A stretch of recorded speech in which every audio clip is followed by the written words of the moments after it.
plecat de la cazare. Zagreb ăsta e un fel de București, la fel de aglomerat, cu străzi la fel de proaste. Centrul a fost super fain aseară, se vedea frumos de sus de acolo, îmi pare rău că a venit ploaia și n-am putut să stăm mai mult. Oricum, a fost o experiență faină, dar nu știu sigur dacă aș mai veni înapoi aici. Foarte aglomerat, sunt foarte mulți oameni.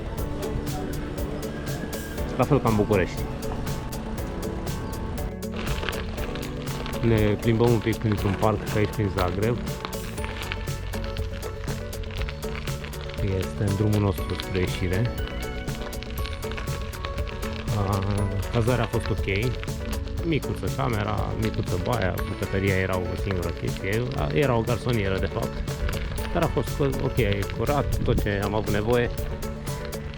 Nu mai știu cât a fost, 46 de euro.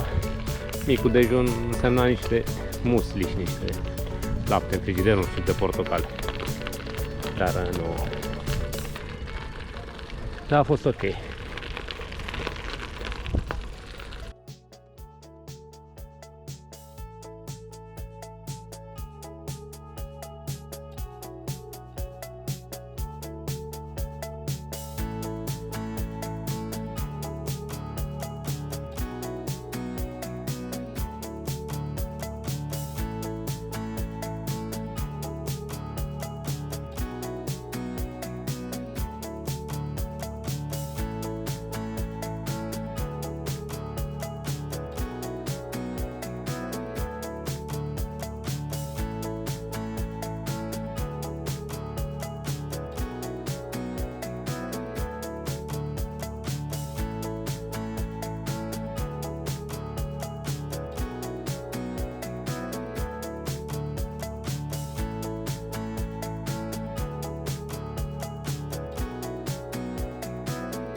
Cred că ne apropiem de ieșirea din Zagreb. Am vizitat un părculeț și acum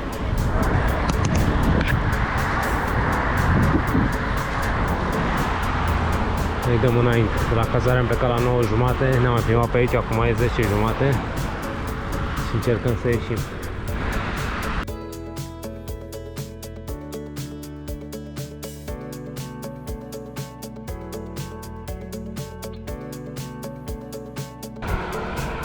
Am găsit o cazare, un hotel cu mic dejun inclus și acum mai dăm încolo spre el. Mai avem 75 de kilometri.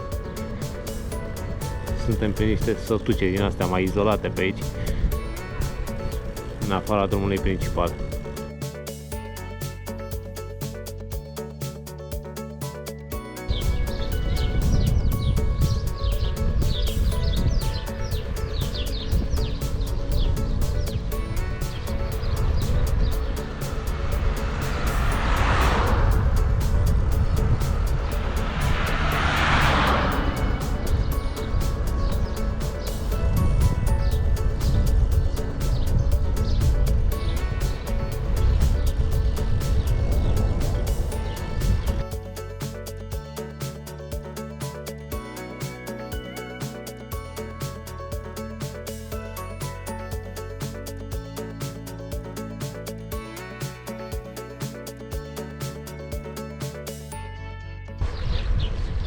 Ne apropiem de Bjelovar. Am luat deja cazare în Lucac sau ceva care e lângă Vitovitica. Foarte fain pe aici. Păcat că drumul e foarte rău. Bine, aveam un indicator mai devreme care zicea că drumul e rău. Da, nici chiar așa. Se case drăguțe.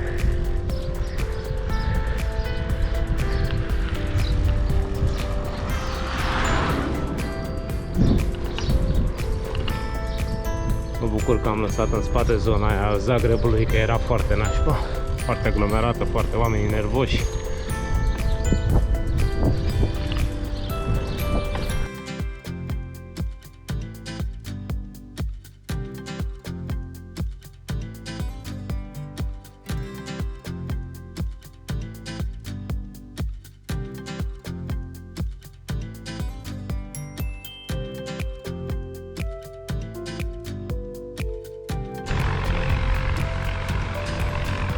Încercăm să-i dăm mai tare să ajungem la cazare, dar nu prea ne iese, că e drumul în valuri. Dar încercăm și noi să vedem ce putem. E un sătuc aici frumos între dealurile astea. O să schimb foaia. Gata. Asta pot să-i dau și eu mai tare. E fain aici. Suntem destul de obosiți, dar dacă recuperăm azi distanța asta, zilele următoare vor fi mai relaxante. Nu am găsit nici cazare prea avantajos adică să fie mai aproape. Asta e, încercăm să facem.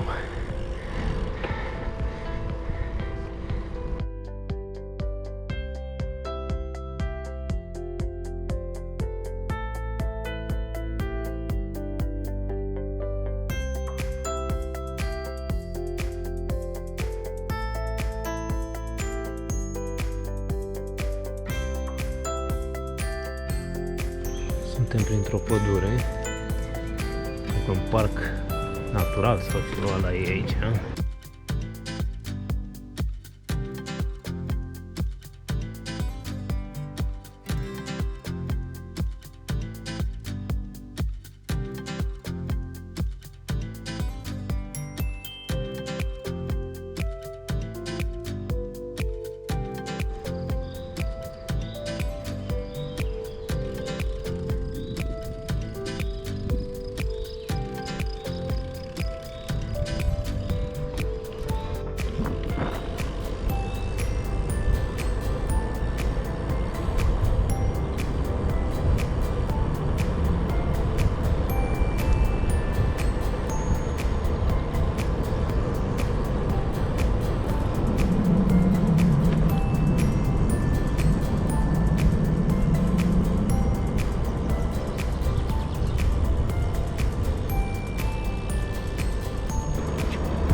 Super! Deci am ajuns la cazare în ziua asta, undeva într-o localitate de o aventură de 140 de km.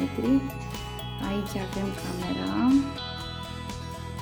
și am și putut vedea și stelele dacă ar fi fost senin.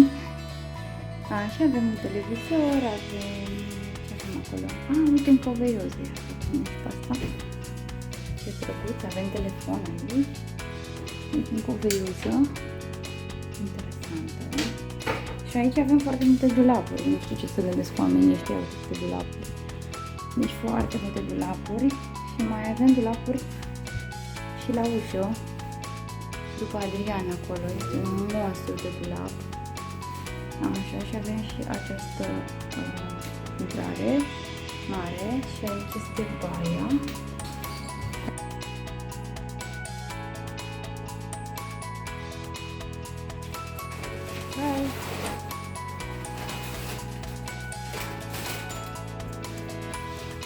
Și avem chipsuri și bere pentru asta seara la mine. Adrian le și scoate.